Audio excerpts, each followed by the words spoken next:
যেসব ড্রাইভার জিজ্ঞাসা করি হ্যাঁ তোমারও দোকান হয়ে গেছে আমারও দোকান থেকে এক নম্বর এখন ওইয়া তুমি ফাউনি হয়ে গেছো ও তুমি গাড়ি হয়ে গেছো আর তো বাগিত লইলাম তোমার তুমি ওখানে মালিক হয়ে গেছো আমার তো এক নম্বর ফাইলিছো ও তুমি তুমি ওখানে সমঝো আর সমঝি আমার খালি পয়সা আনতো বুঝছে না নি কথা আমার তো সিধা সিধা খেলা দেননি ভাত খাই জানান না না অফিস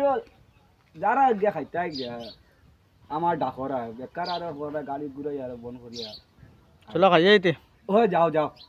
চলো তুমি চলো না ওলা পালা মাথুগুনা নি হুম আমি তো কইছি না নি খামো না পালা দেখছি না নি ও মাথুগুলো লইও না নি বুঝছেন মাথু দা কইছি খাচ্চাই টাকান আছে তলে দিকে লালি টাকান হরু কসই টাকান বড় বুঝছেন মাথু দা কইছি এক নম্বর মাত থাকো বুঝছেন মাথু দা কইছি ওলা করে খুললে মনে করতো কিতা জানো নি আমারও মাথুগু তুমি ফাইলি বাই টাকান